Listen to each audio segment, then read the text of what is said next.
बिस्मिल्लाहिर्रहमानिर्रहीम। अस्सलाम वालेकुम प्यारे व्यूअर्स। मज़ेदार से स्नैक्स बनाने के लिए सबसे पहले आपने लेने हैं 3 से 4 ये कलियां हैं लहसुन की। इनको बारीक बारीक काट लेना है। 2 टेबलस्पून इसके ऑयल के डालने हैं फ्राई पैन में। इसमें हमने सिर्फ इसको ना 30 सेकंड के लिए फ्राई करना है, गोल्डन नहीं होने देना लहसुन को।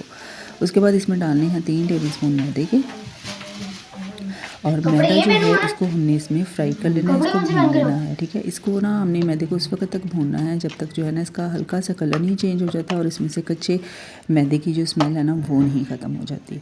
और इसकी निशानी जो है ना वो ये होगी, ये देखिए इस तरह से बबल्स आना शुरू हो जाएंगे मैदे में। ठीक है, उसके बाद जो है ना इसमें हमने डालने हैं स्पाइसेस आप अपने टेस्ट के हिसाब से डाल लीजिएगा। इसमें मैंने half teaspoon chilli flakes डाले हैं,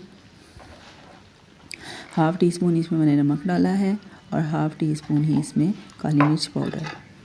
ठीक है, उसके बाद इसको हम मिक्स कर लेंगे। इसको भी हम सिर्फ 30 सेकंड के लिए जो है ना हमने इसको मिक्स करना है। अच्छी तरह से मिक्सिंग करने के बाद मैंने आलू जो थे ना उनको बॉईल कर लिया था। ये तकरीबन 2 दरमियाने साइज़ के जो है ना आलू थे, इनको मैंने बॉईल करके तो ग्रेट कर लिया था। ठीक है, उसके बाद इसको हमने आलू को इसमें डाल देना है और अच्छी तरह से इसकी मिक्सिंग करनी है। यहाँ पर अगर आपको थोड़े से पानी जो है ना 3 से 4 टेबलस्पून पानी की ज़रूरत पड़े तो वो भी आप डाल दीजिएगा, इससे ज़रा ना ये सॉफ्ट हो जाएगा। ठीक है, अच्छी तरह से मिक्सिंग करने के बाद इसे हमने बिल्कुल ठंडा कर लेना है, निकाल लेना है एक बाउल में। उसके बाद हमने इसमें थोड़ा सा हरा धनिया डालना है, और ये 3 से 4 टेबलस्पून जो है ना कॉर्नफ्लोर के हैं ये डालना है। उसके बाद हमने ना इसको जैसे एक डो बनाते हैं ना इस तरीके से हमने इसको अच्छी तरह से गूँध लेना है। उसके बाद हमें इसे 10 से 15 मिनट रेस्ट देना है।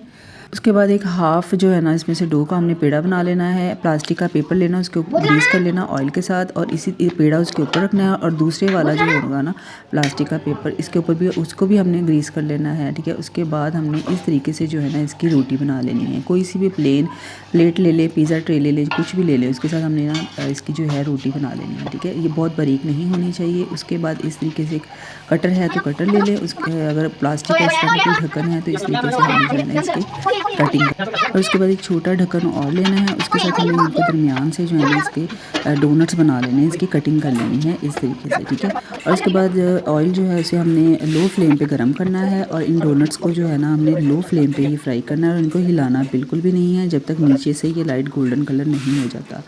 अगर पहले हिलाएंगे तो ये टूट जाएंगे। ठीक है, उसके बाद इस तरीके से बहुत आराम से एहतियात के साथ इनकी साइड चेंज कर लेनी है। अब दोनों तरफ से इक्वल एक जैसा कलर आ चुका है, इनको ये फ्राई हो चुके हैं। एहतियात के साथ इनको आप फोक के साथ निकाल लें, या इस तरह बारबेक्यू स्टिक होती है इसके साथ आप निकाल लें, और हमारे मज़ेदार से पोटैटो डोनट्स जो हैं ये तैयार हो चुके हैं। लाजमी आप ट्राई कीजिएगा, और अगर आपको रेसिपी पसंद आए तो फीडबैक ज़रूर दीजिएगा, सबके साथ शेयर कीजिएगा। अपना बहुत सारा ख्याल रखिएगा। अल्लाह हाफिज़।